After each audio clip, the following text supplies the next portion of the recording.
Hello, my friends. Hello, my life warriors, wherever you are in the world. Welcome to the Day In, Day Out podcast. Woo! Today on episode 334, I'm very lucky, privileged to have Michael Glassock on the podcast. He is a career development coach, speaker, podcast host. He basically is helping driven professionals who have it all but feel like they're missing something. How are you today, sir? I'm very well, and I'm feeling a bit energized after that introduction. I can tell you that for sure, pal. Oh, you know what? Smiles all around. It is a Friday. The sun is shining in the glories of the UK. There you go.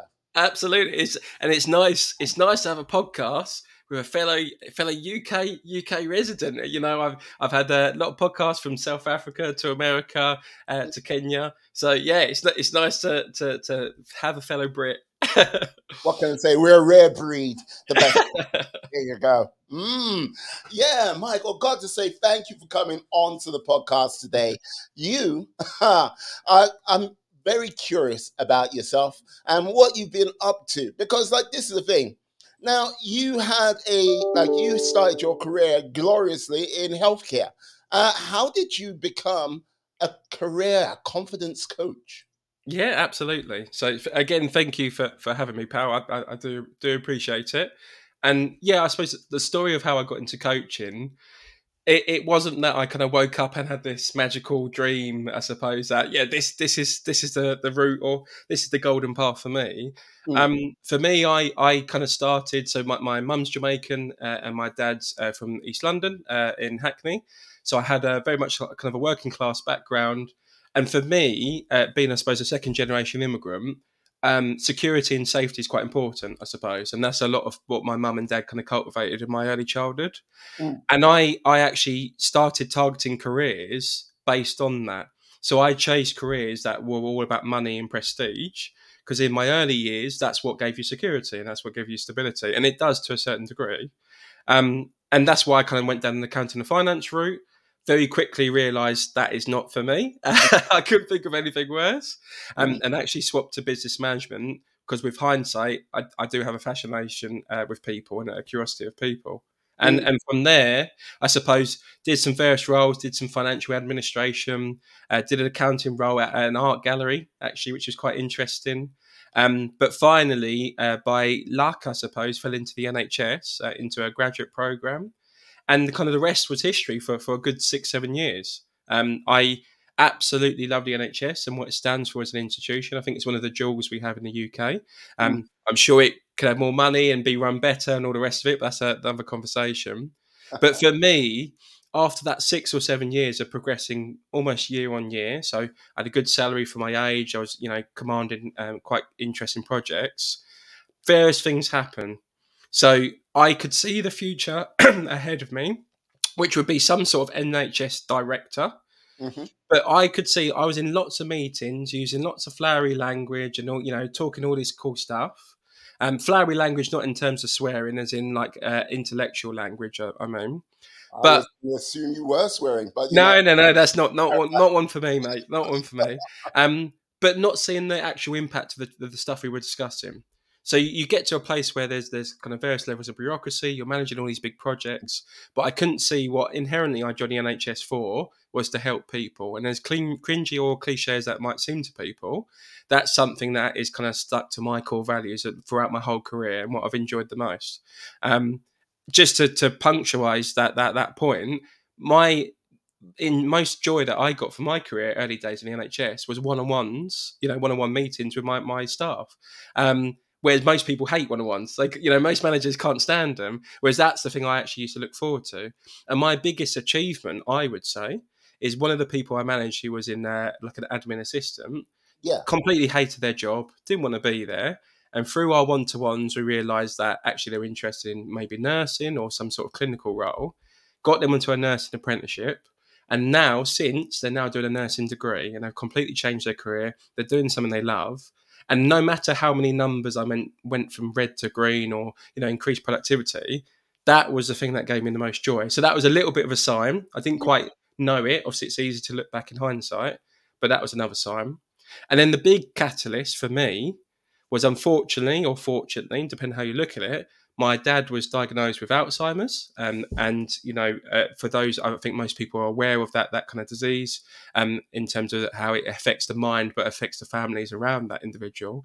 And obviously, to have something like my father, who, I'm an only child, but it was quite a big impact to me. And it really taught me, rather than like live life like it's your last day, I don't quite believe in that, but it really taught me how sacred life was. And I thought, if I want to like just carry on and plod along in a career and be some sort of director, is that truly going to make me happy, or am I going to have some regrets about how I spent my life? Um, so from there, I looked into other roles, helping people. What are kind of the similarities? I read a shed load of books, watched a shed load of podcasts, and kind of stumbled on the world of coaching. And from there, did a coaching course, did some webinars, then got kind of formalized training with the ICF, the International Coaching Federation, started my practice, built it, worked with the Tate, worked with other places, and to eventually actually transition my own career. So I not just run my coaching practice, but I now work in higher education at a university. So that's my apologies for to give you the context, but that is the story and the journey I suppose I've been on.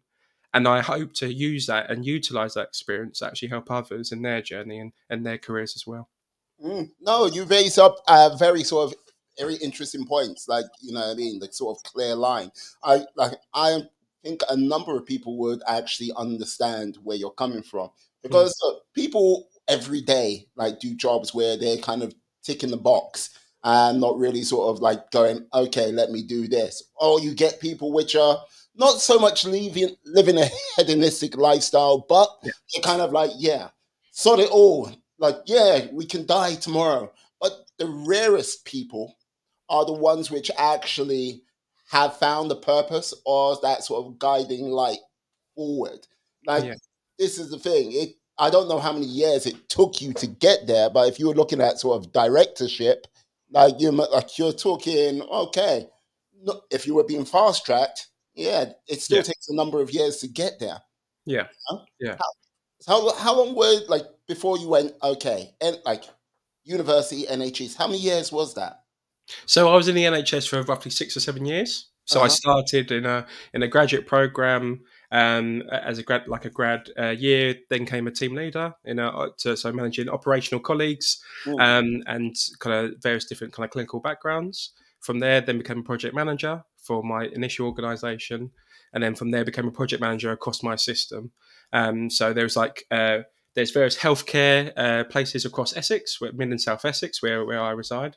And it was all about helping them work better together. So moving away from what we call a postcode lottery of healthcare. So it doesn't matter if you live in, North London, in Chelmsford, in wherever it is, you get the same level of care. And that was my kind of piece, moving from organisation to across the system. So from there, you could see a natural kind of progression and pathway to that kind of transformation director piece, which is interesting. You are affecting, you could say at that point, almost getting towards millions of patients' lives. But for me, a lot of the joy I had was kind of hands-on, when I could see the impact I had on someone's life. And for me, when you get into more meetings and more bureaucracy, you sometimes lose that line of sight, I call it, to the impact you have. Yeah, no, I think it comes like when you're dealing with like tens of thousands, hundreds of Yeah, thousands, millions, like just it's like when people work in finance, like the numbers cease to make sense. yeah, It's just a case of it's just this blob. It's like, yeah, yeah, you've helped 1 million people. yeah, Like those 1 million people have no idea who you are, what you've done for them, or where you've come from. But like, yeah, the one, like, whew, that is that is where some great waves can happen. The ripple yeah. effect, you know. Yeah, absolutely. And I think there's a balance to be had. Everyone's journey and everyone's path's different. Mm, But for me, and there is a level of selfishness in this. And I think we as a world need to change our connotations on what selfish is. We see it as a negative term, but all the cliches of fill up your cup first, to fill up others, and all the rest of it. You wouldn't be able to do those things if you weren't selfish to a certain degree, and you weren't selfish around your own kind of health, your wellness as well. So I think for me to see the live impact I have on people, you could argue is selfish, because I want to see how that makes me fulfilled. That gives me joy to see how it helps others, rather than just some numbers, like you said, when you get to a certain level. But for me, that's why I kind of push back on this connotation of selfishness, because I think you need to be selfish to yourself to a certain extent to be in line with, I say a lot about my values. You know, a lot of the coaching practice is a vehicle for me to achieve those values. So yeah, that's my, I suppose, my idea or principles around it.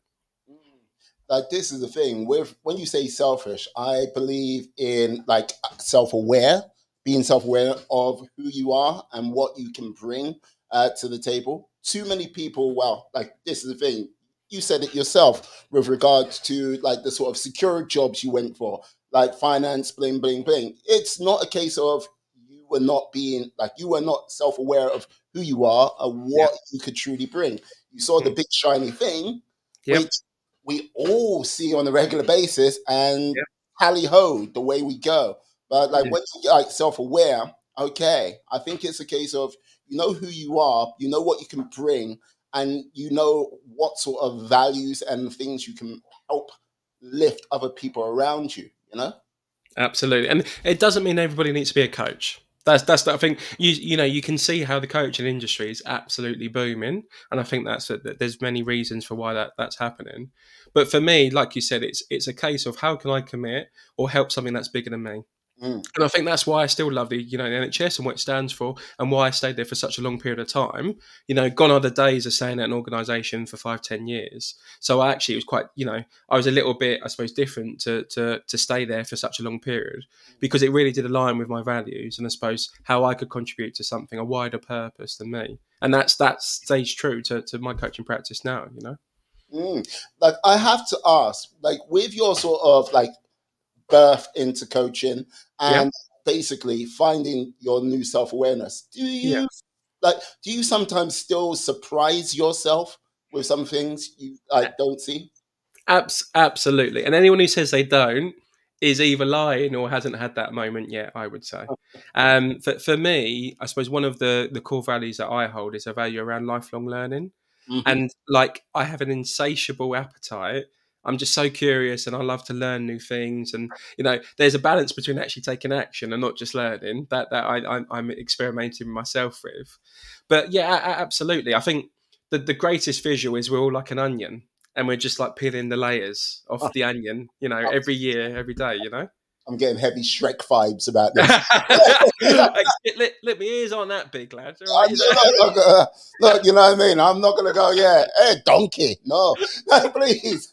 But it's true. It's true. And I think for me, I've noticed that, like you say about the self-awareness, Mm. self-awareness is great. And it's the first founding pillar that you need to have. But then, of course, you need to take action upon that self-awareness. And for me, it not just falls into my professional life, but it falls into my personal life. There's a reason why I love golf so much, because I can never be perfect. Like, when you actually realise you can take all the stereotypes away from golf and what it is built to be, and it's actually just a walk in the park with your friends hitting a ball about, you realise that you can never perfect the sport. Even, Tiger, the kind of pinnacle of the sport, still wasn't perfect. And I realised more and more, when I have an interest and I'm kind of attracted to something, it's usually when it has those elements of kind of feeding into my values, like that lifelong learning. So every client I serve, I still learn new things from. And people laugh at me and think I'm kind of silly, but I want to coach to the day I'm like 80. I never want to, I always, even half a day a week, just to keep the mind ticking, keep the mind going. And I guarantee you, I will still learn things when I'm at that age, because there's so much to learn, I suppose. And the moment I think I've perfected it and I know everything, that's the moment I'm left behind. I think with perfection is always a sort of dangerous, like a thing to chase, because perfection works in many ways. I often call it the ally to procrastination, because Mm, it's got to be perfect. If it's not perfect, can't do this, that, and it can lead on to this. Before you know it, when that, like, because you mostly only see perfection in hindsight, that perfect moment, that perfect time, yeah, that it's gone. And yeah, you still look at, you see where you've proceeded with whatever venture that might be, and you've either not gone on anywhere or yeah, you've fallen further behind. Yeah, And yeah, so it's yeah, like it's a dangerous thing, I think. Yeah. absolutely, absolutely. And I'm interested, and forgive me if I'm not allowed, but have you had a time when you've chased perfection yourself? Like, this is the thing. I would say when I was younger, I thought yes. If it's not all lined up perfectly, you like go like it has to be perfect. I If I don't have it perfect, I can't do it. It won't work. Yeah, And the whole thing is, it stopped me, and for many of things, becoming a practitioner. So, like, rather than sort of getting off the sort of like sidelines, cheering on yeah, and getting on with it, like it just was like, yeah, stopped, stalled, and like this is the thing. Even with like this podcast, I was like, yeah, I started kind of moving. Then yeah, got started. I don't. It's like yeah, but if this was me back in my say 20s, I'd be like, going, if I don't have the latest mic, if I don't have this yeah, and I don't have that and this, the correct lighting, I'm just yeah, yeah. And for record something, you know. for me, and I mean, thank you for sharing that because I think it's important for I suppose the listeners, I'm sure they're well aware, but to realise that none of us are perfect ourselves. We might come on here and share lessons and insight to others, but Mm, at no point are we also professing to be perfect ourselves. And we are equally on a journey. And it's interesting the insight or the learning you would have then told your younger self. So, like, now that you know that, how, sometimes we need to make mistakes, don't we? We won't listen to our elders, our parents. We have to make the mistake ourselves. But I wonder, and then this is how I have this self awareness to then helpfully share the lessons onto the clients I serve. But how can I share that with them? And often for me, I suppose I have a couple of mantras, but one I try and stick to quite a lot is being comfortable with the uncomfortable. mm, And when you're trying to chase perfectionism, it's uncomfortable because you're like, I haven't got the best mic, I haven't got the best lighting, haven't got the best, camera, haven't got all the nice like the visuals in terms of whatever it is from a podcast. But like that whole situation is uncomfortable. And what's perhaps more importantly, is to get started and then get good. mm, Just get started, take action. It will feel uncomfortable. You will learn lessons. You will fail, but that perhaps is where your greatest learnings are. And then from there, you go on and go on. But for me, I always wonder that younger self that you spoke about. yeah. What you would tell them if you had your time again. Like if I had to tell my younger self, I would say rather than the pursuit of perfection, the pursuit of excellence. Because with Mm, when you're pursuing excellence, yes, you are damn awful at the beginning. Doesn't matter what you say, what you do, just like yeah, you rewind, look at yourself at the start, freaking suck. Doesn't matter.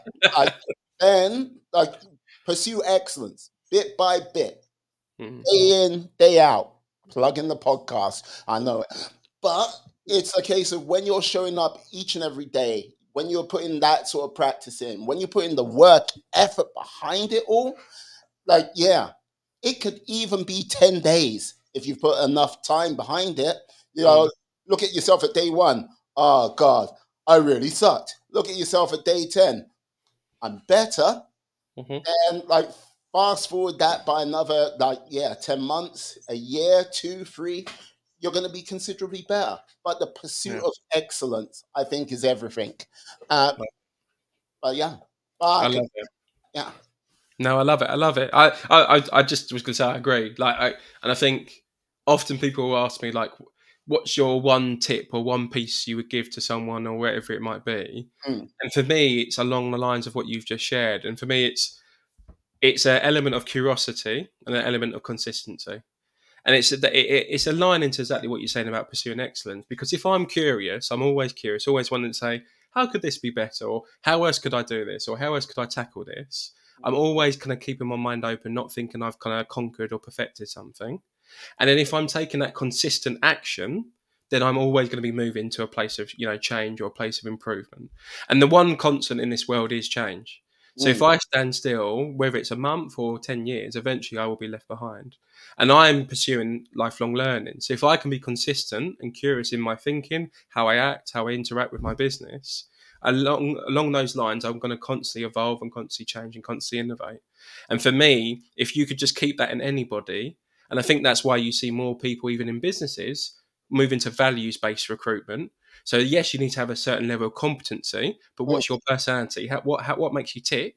If you have that consistency, if you have that curiosity, I can teach you the skills because you're going to learn, you're going to evolve with this business and not be left behind. You know?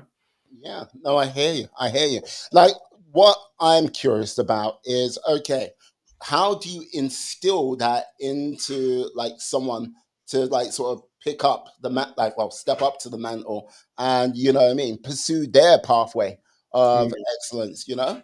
Yeah, absolutely. I think so. I think for me, there's a step before, and Simon Sinek has obviously made it very, very loud and very known in terms of starting with why, finding that person's why. Yeah. And for me, it's the reason. There's no point me shouting and screaming and hollering at you to say this is why you need to do it. You know, it's going to help you. It's going to do all of this. At the end of the day, when I'm not there, and this is an important part of coaching, yes, I guide, support, and challenge you, but you're not reliant on me. So once we finish our time and coaching individuals together, you will have the tools and the expertise. I will build that self awareness, allow you to have that self awareness so that you can flourish yourself. It's not Mm. about you being reliant on me and my ego as a coach. I help them do this. And that's, I think, where a few people maybe get it twisted. So the first bit for me is really understanding and helping people find their own why. What Mm. is the reason when it's 6 o'clock in the morning they can't be bothered to get up, or when it's 10 o'clock at night and they've still got time to do activities, or just one little thing that will move them 1% closer to that goal of theirs? Why are they doing it? A big piece for me, I suppose, is about my family. So my parents were very different to the norm. My dad was the stay-at-home husband. My mum was the one who, often because of the change difference in age, my mum would go out and work and do a lot of stuff like that. So Mm. a big part of this vehicle of coaching, of course, I can go into more detail around how it ticks my values off. I've already said lifelong learning, but it also provides a vehicle for me to be a present father, a present loving and caring father, which is Yeah. incredibly important for me. So I like to try and tap into what that person's why is. And once we have the why, once we have the fire underneath them, then we can start to talk about practical insights around growth mindset, about actionable goals, about understanding their own values. And this is all fuel that can add on to that big fire to get them motivated and ultimately move towards their goal. Must be tricky because like this is the thing, like I remember what you said about helping your colleague who was in project management like find out like, oh, wait a second, nursing's the thing for me. It must have been, it must have been tricky at that time. The reason why I say that, because look, you're a coach now sitting like with a number of years of experience behind you, talking to several people. Yeah. And then when you're having that sort of conversation, like going, yeah, you should do this. Like it must have, like, was it tricky to not sort of overreach and sort of like, you know what I mean? Yeah. Go on. Carry on. Sorry. Like gonna like overreach and basically impose like superimpose your lifestyle and your characteristics on them to Yeah. like go forward. Yeah, no. So first and foremost, I'm not just saying this is a great question because I think that's a key understanding of as I've had more formalised in theory, formalised training in theory, is the differences between therapy, coaching, and mentoring. And Right. that coaching piece, I always talk about guide, support, challenge, is Mhm. quite important. Whereas the mentoring piece can be what I call an unequal relationship, and you can overimpose and to tell people what to do. This is the path you've got to do. This is what you've got to do.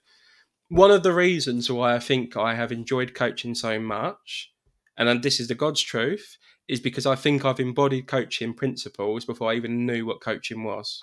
So I was that really annoying manager that you say, Michael, I've got this job, I've got this to do. What do I do? And I go, what do you think? Or what have you done in the past? Or how did you do that? I would be that annoying manager that would answer a question with a question. Whereas other people just say, no, do this. This is what you got to do, X, Y, Z. They would like solve the problem there and then.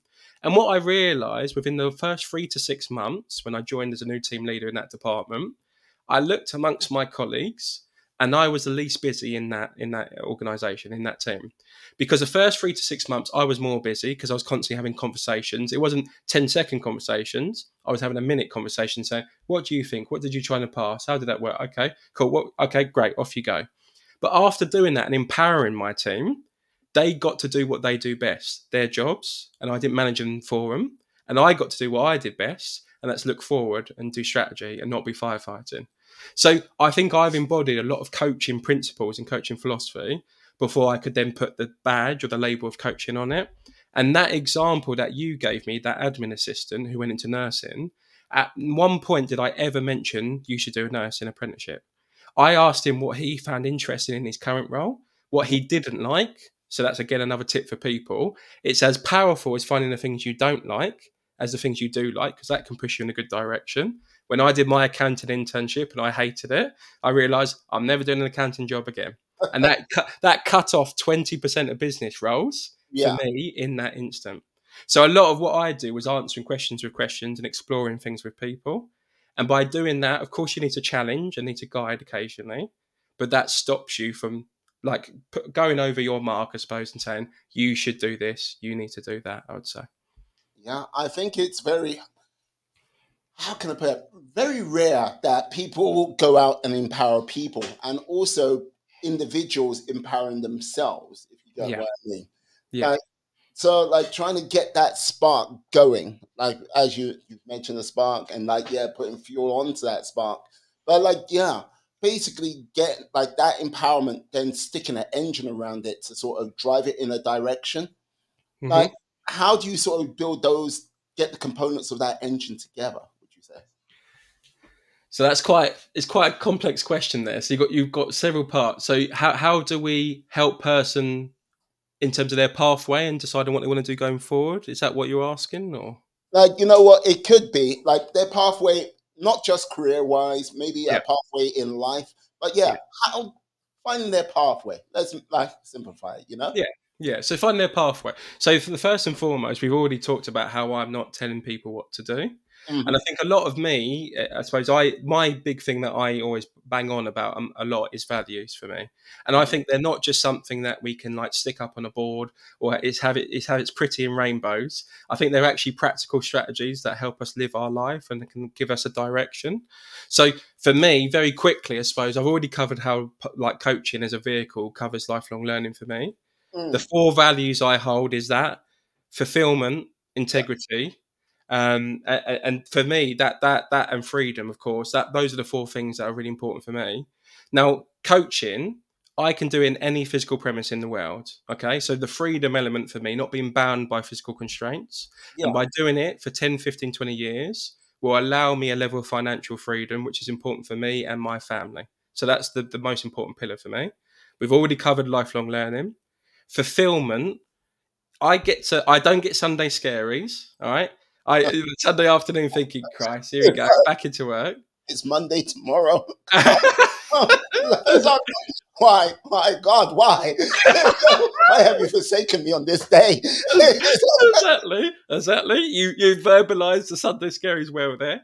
But for me, fulfillment, like I get to wake up with the sole purpose of inspiring people to do what inspires them. That's my job. That's my job, to create light bulbs and allow people to realize their path. And for me, there's not many more things that are more fulfilling in the world than being able to have that privilege, and I say that meaningfully, to privilege to be able to do that to other people. And then finally, integrity. For coaching, if you really strip it back, you're paying money to speak to a stranger and open yourself up and be vulnerable. Now, if Mm. you're not arriving in that space of a place of integrity, and there's lots of things, hence why I quite like the ICF around code of ethics and their confidentiality and treating people with care, that integrity piece is incredibly important to me. And that extrapolates to personal things around sense of injustice and fairness and all the rest of it. So those things aren't just flowery little words that I chuck up on a piece of paper. They are things that actually ultimately align and help me in terms of the decisions I make going forward in life. Now, if I can even uncover one or two for somebody else, that will be a massive step and a massive factor to helping them uncover their own pathway. And at the beginning, near the beginning, I mentioned giving people the tools and self awareness so that they can be empowered themselves and not reliant on me. Now, by doing that piece with people around values, when we finish the coaching relationship, however long it is, they then have those values to use as decision makers in their own life as well. They're not relying on me from then.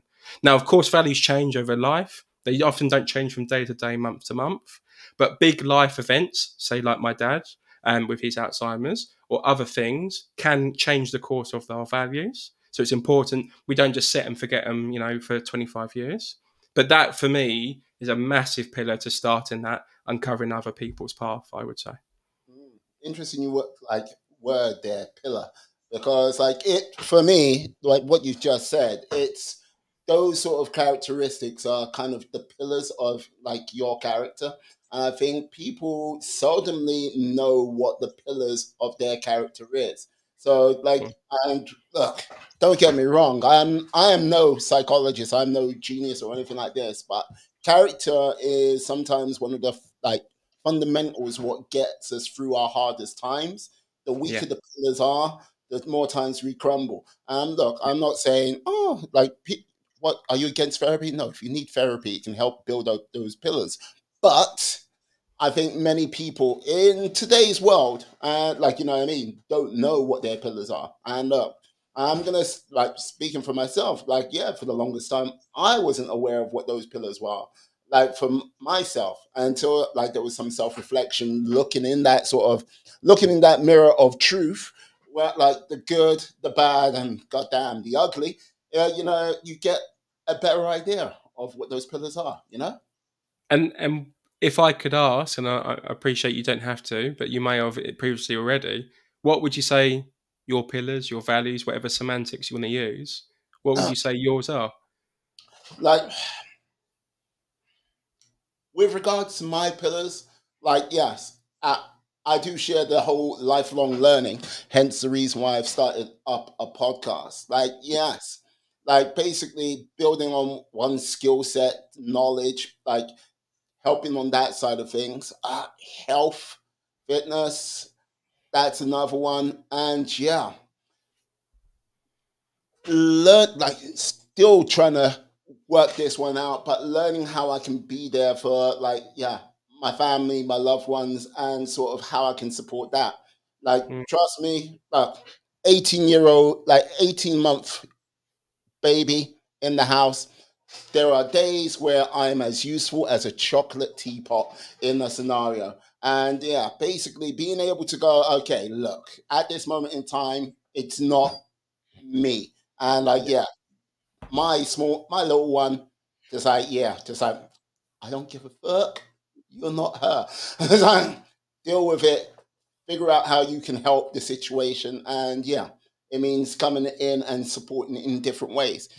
So it's like one of those things. Don't get me wrong. It's like still work in progress. I think it'll be a work in progress until like the day I shuffle off this mortal coil.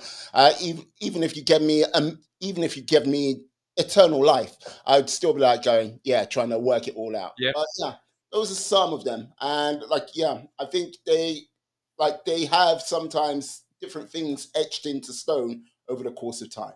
You know. Yeah, I love it. Yeah, I like you're very much a linguist, aren't you? You're etched into stone. You're good. You are good.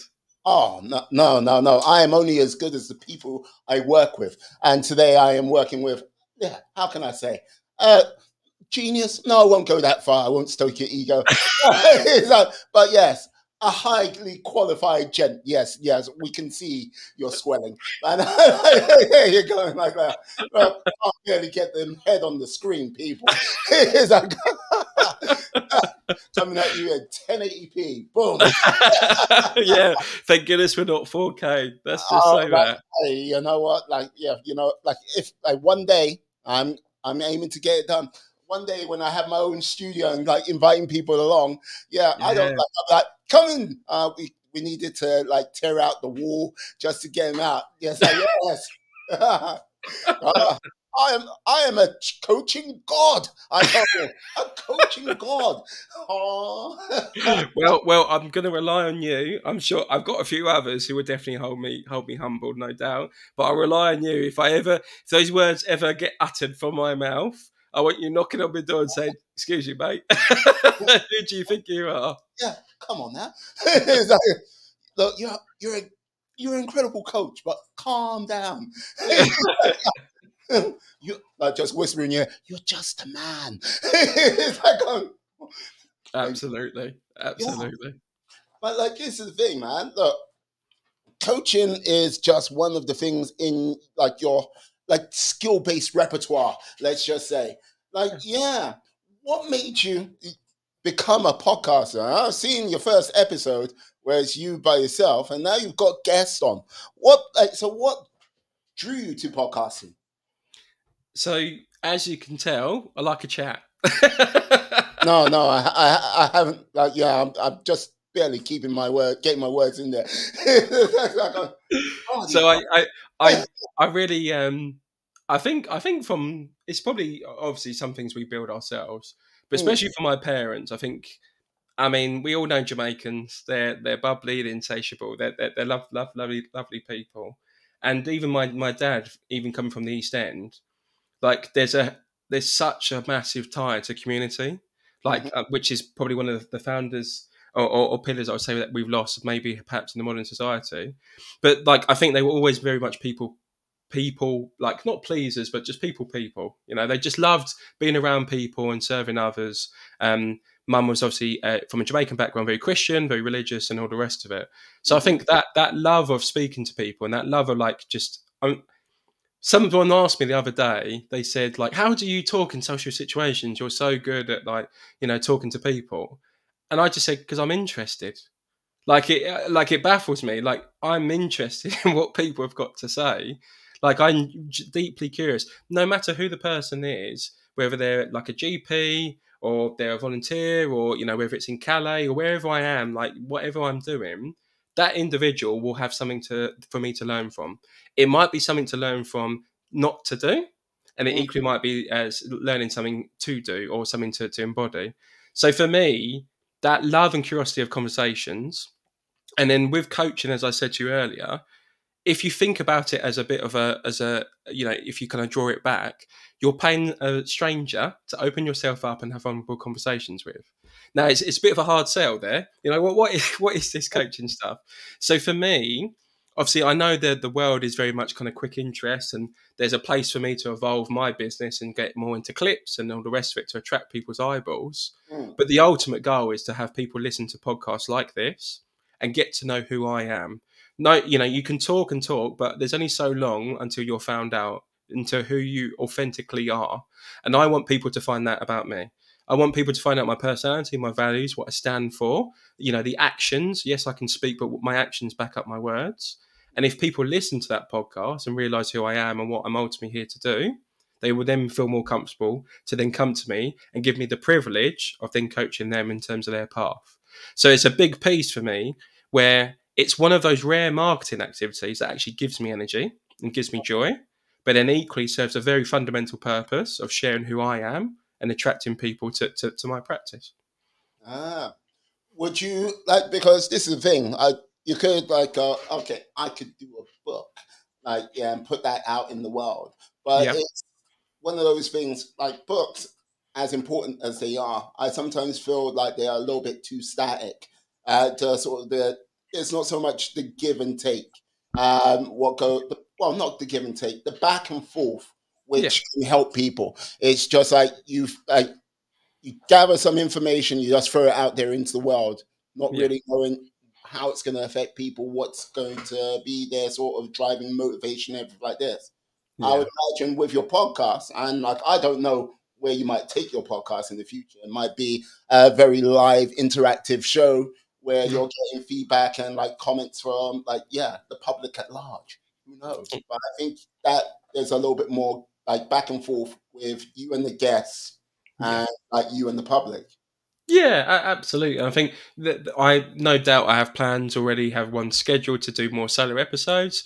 I Mhm. think to just remind people, I suppose, of who I am, my journey. It's only until I go more on guest platforms like this that I share more about my journey as opposed to the focus on the guests. And like I said before, an important piece for me is to have it as a conversation, not Mm, just a grilling or interview and answer. But there's definitely a piece for me to do. I'm going to be doing more solo episodes so you can know a bit more about me, the journey, the trials and tribulations I've had. But equally, a good piece about what I try to focus my podcast on is two key people. It's the 14, 16-year old, let's say, more than 16-year-old, who's just left education and has no idea what they want to do. And it's, say, maybe the 30-year-old and up who's in a career, done it for 5 to 10 years, and has had enough. Those are the two people I target. And a lot of the guests I have are on from kind of quote unquote specific careers, so doctors, business analysts, teachers, lawyers, etc., to actually share the reality of what the career is like. Because there are people, me included, I was aware of like the legal services as a career, but people don't know what a lawyer is. They don't even know they exist. And how can you aspire to be something if you don't even have an understanding around it? So a big piece for me is to help that 16-year-old sharing these careers and sharing the reality. So not watching Suits and thinking I want to be a lawyer, for instance. That Harvey Specter lifestyle, baby. Come on. Exactly. And then actually getting the reality of actually that's 5%. The 80-90% is research and papers and arguments, and then the other piece is actually a lot of people who are in careers like myself, I suppose, in the past, done 5, 10, 15 years in a career, and not sure the transferable skills they've kind of culminated in that time and where they could go elsewhere. By listening to these other careers and stuff like that, it can start to spark their interest. I mean, business analyst is a great example. Any project, basically for me, it's a project manager with an IT discipline. And from speaking to the business analyst that we had on, that's exactly what kind of came out. You just have to have kind of real core fundamental skills to speak to different stakeholders. You're speaking in a different language to a CEO as you are to kind of developers and signers. But if you weren't aware of that and you saw the terminology, it could turn you off from changing careers and going to something else. So a big piece for me is targeting those two people so that people understand and have greater awareness. So then they themselves can then make the jump. No, this is the thing. Okay, interesting. Basically, you are technically helping people find, well, you're a pathfinder, let's just say. Yeah. Basically, highlighting those paths where people can take. Because, yeah, I do agree. It is very difficult in life where you don't have, like, those people around you where you like, oh, okay, there is a reason why you have a family of doctors. There's a reason why you have a family of accountants and stuff like this, Yeah. because they can, like, that's a clear path from them.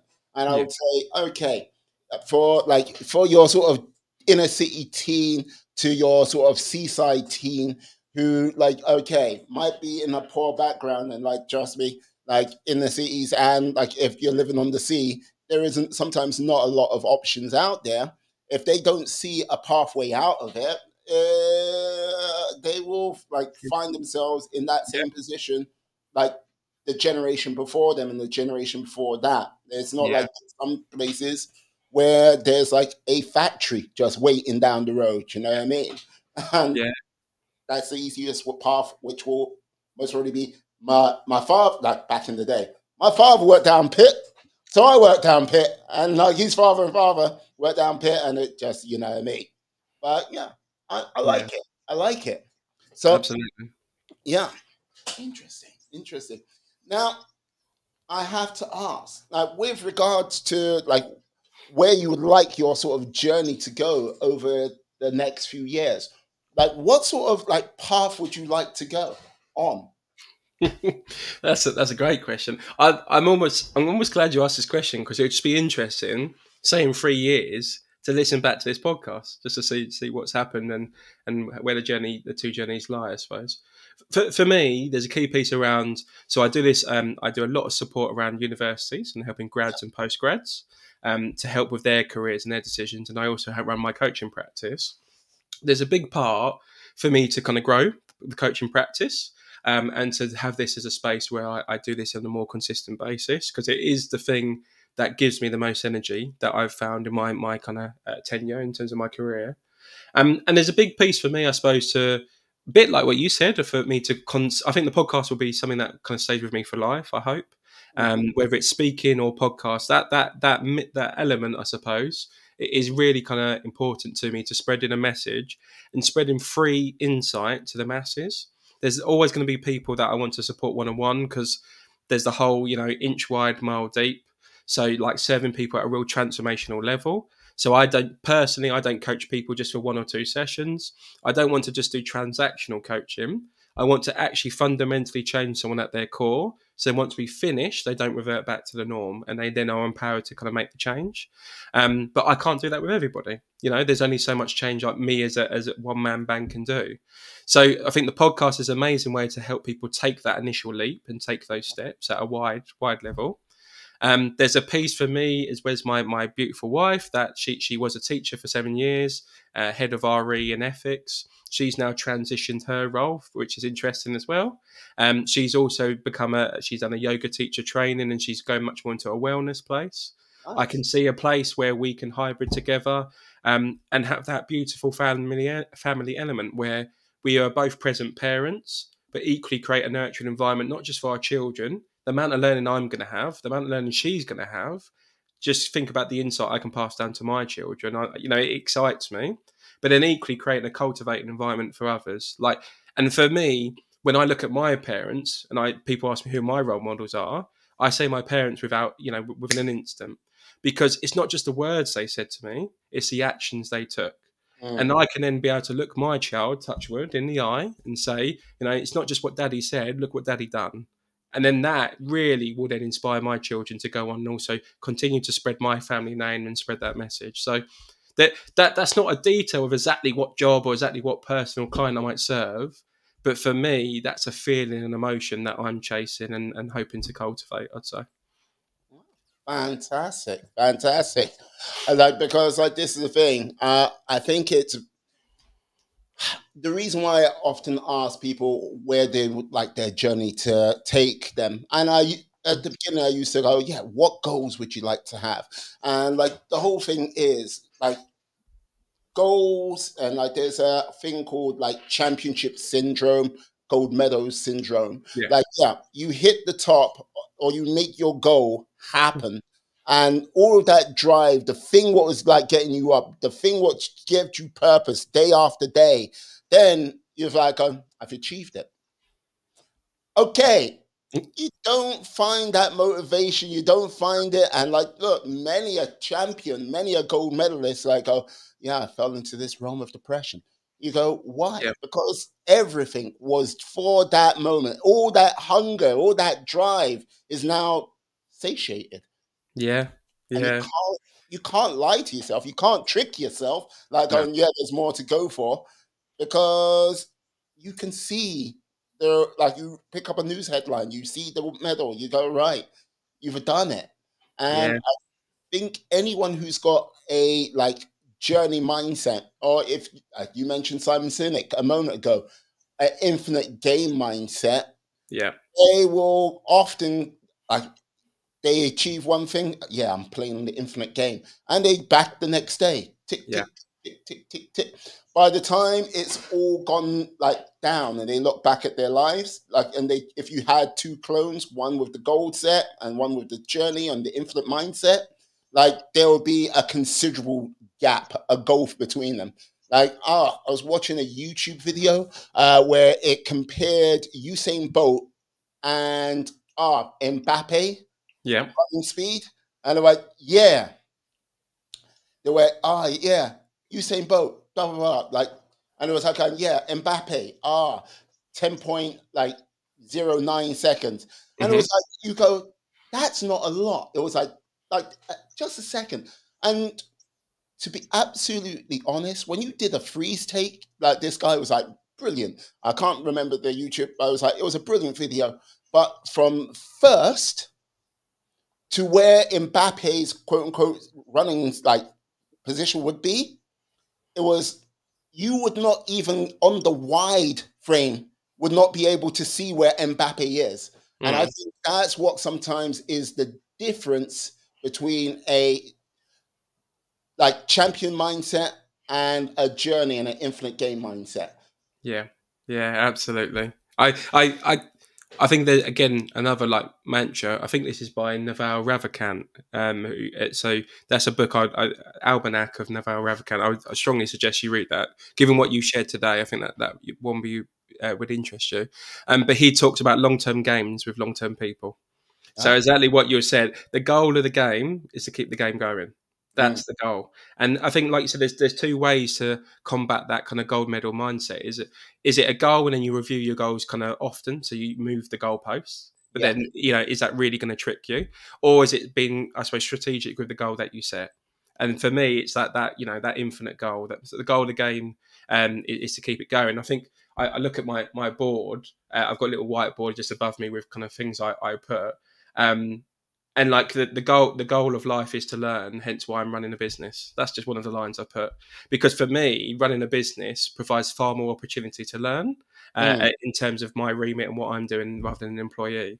Now that's not to say one's better than another. Don't kind of get that confused. But for me, it provides. I'm going to have to learn accounting. I'm going to have to learn finance. I'm going to have to learn marketing. I'm going to have to improve on self-employment, and there's so many things I'm going to have to learn. And like, yes, at times it can be a bit scary. You think, crikey, not another thing. I want a day off. I want an easy day. But it gives me another vehicle, an opportunity to learn. So yeah, couldn't agree with what you said more. Oh, brilliant. Brilliant. Like, sadly, one, I do not have any more questions. And two, our time has come to an end. Yeah. Michael, like, pleasure having you on today. Absolute gem. Thank you. It's been a pleasure to be here, pal, and I appreciate your line of questioning and equally the amount of you've involved as well. So yeah, thank you, mate. Brilliant. Tell the people how they can find you out on these interwebs. For me, it's simply just chucking the name Michael Glassock Coaching. If you chuck that on Google, michaelglassockcoaching.com is my website, and you'll find me on LinkedIn and Instagram. Those are probably the three best places to find me. My podcast is called Catapult Your Career, aptly named. So yeah. Hopefully you get involved and just reach out, chuck us a message on LinkedIn.